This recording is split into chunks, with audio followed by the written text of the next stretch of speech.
Fantastic Beasts and Where to Find Them. And you wanna know what's even more great? This time people won't even be able to say it's not as good as the book because we're not basing it off of a book.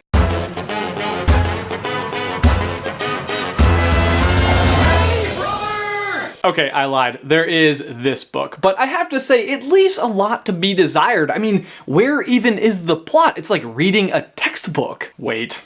Was I accidentally learning? Man, not again! I do have to say, if this is how thin wizard textbooks are, I'm kind of less impressed with Hermione. One of the things that I am the most excited about with this particular Harry Potter movie is the fact that it is not based off of a book to which we must compare it. And I don't know about you guys, but whenever I'm watching the Harry Potter movies, I always wonder to myself, if you didn't read the books, would you know what was going on? So even though we don't know exactly what the story is going to revolve around other than Newt recollecting beasts that have been escaped in New York City, we do know a lot about Newt and the beasts themselves. So today we are going to go over everything we know about Newt and his fantastic beasts. Newton Artemis Fido Scamander, or Newt, was born in 1897. This movie takes place in 1926, which means Newt will be 29 years old. The first edition of Fantastic Beasts and Where to Find Them won't be published until 1927, so this movie takes place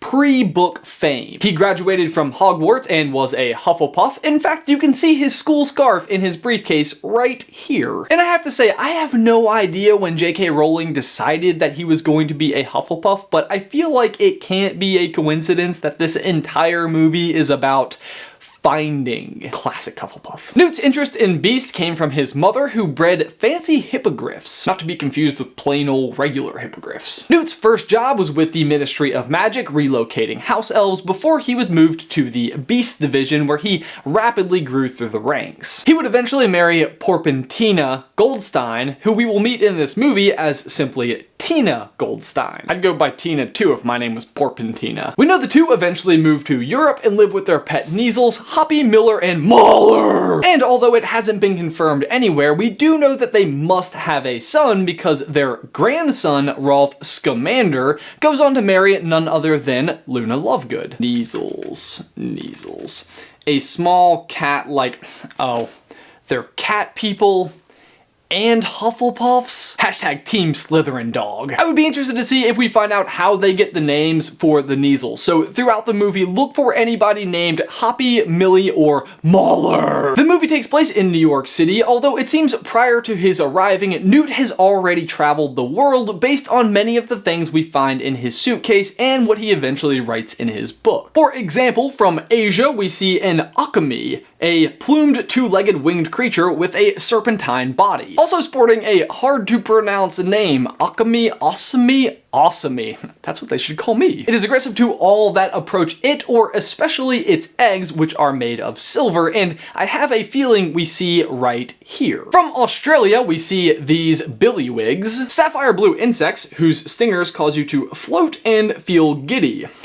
Sounds kind of awesome-y. I suspect they may also have some kind of extreme strength as well, because it looks like that's what's dragging Jacob Kowalski into the suitcase here. From Europe, Newt seems to have collected some Graphorn, giant-horned, mountain-dwelling beast with 4-thumbed feet and is very aggressive. 4-thumbed, does that mean 4 feet each with thumbs, or each foot has 4 thumbs. And finally, from Africa, Newt has some very questionable animals. First is the Arumpant, basically a rhino with a super explosive horn, although if you ask me, it looks a lot more like a crumplehorn snorkack. And second is the Nundu. As crazy as some of the other creatures may seem, this one is by far the most dangerous and could easily be the source of most of the problems in the movie. According to the book, their breath can cause disease that can wipe out an entire village, and one has never been taken down by fewer than 100 wizards working together. Those are his words from the book, which means it is very possible that the climax of this movie could involve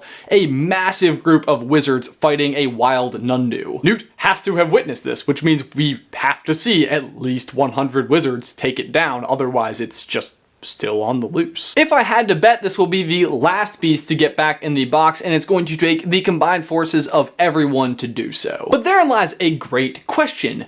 who is combining forces? Is there a bad guy? I think so, because despite being listed as the second highest billed actor in the movie, Johnny Depp has been suspiciously absent from the trailers and is playing none other than Gellert Grindelwald, the second greatest dark wizard of all time, or at the time of the movie, the greatest dark wizard of all time. But what is Grindelwald doing in America? Well, if you recall from the Deathly Hallows, his goal was to end the Statute of Secrecy and lead the wizards out of hiding and actually overthrow the non-magical community for the greater good. Now, if you remember, one of the key differences between European wizard culture and American wizard culture is the relationship with the non-magical community. In America, the no-mages are far more suspicious and mistrustful of magic and prone to take violence against it. You can even see in the trailers posters for a second Salem referencing the Salem witch trials. In the movie, people supporting this anti-witch and wizard movement are referred to as second Salemers. Newt seems far too careful and responsible with his creatures to accidentally let them free, so my theory is that Grindelwald is actually behind it, hoping to reveal the wizards to the no-mages in a very destructive manner. This would cause the no-mages to take up arms against the wizards and further drive a rift between the two groups, and create a rallying point for him to recruit wizards by reinforcing how much the no-mage community needs to be kept in check. Because how do you get world peace?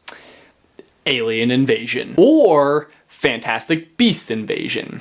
Classic bad guy plan. And I'm thinking he will be somewhat successful for one reason. None of the new beasts that appear on Pottermore or the Houses of Ilvermorny, which are native to North America, appear in this book at all. Plenty of the other international creatures do, but nothing for North America. This is supposed to be a copy of Harry Potter's book and the 52nd edition of Fantastic Beasts and Where to Find Them. And since we know Newt is going to see some of those beasts, at the very least a Thunderbird, it is kind of strange that none of them appear in the book. Unless Newt sees what happens firsthand when no-mages in North America find out about the Fantastic Beasts and specifically leaves them out so that nobody can find them. No one meaning muggles, which the foreword in this book specifically says it's actually made for. Although I suppose it is also worth noting that this copy is now out of print and a new version of Fantastic Beasts and Where to Find Them will be coming out in March. In any case, that is everything you need to know about Newt and his beast before going to see the movie. We are going to see it this evening, so if you see it tonight or this weekend and have any questions for us at all, be sure to leave them in the towel section down below. For my question of the day, if you guys have taken the test on Pottermore and know what your Ilvermorny house is, be sure to let us know in the towel section down below. I am in House Thunderbird. But guys, thanks for watching this video. Be sure to like it and subscribe to the channel if you haven't already. If you'd like more Harry Potter action from us, you can click right here to have the 4 Ilvermorny houses explained.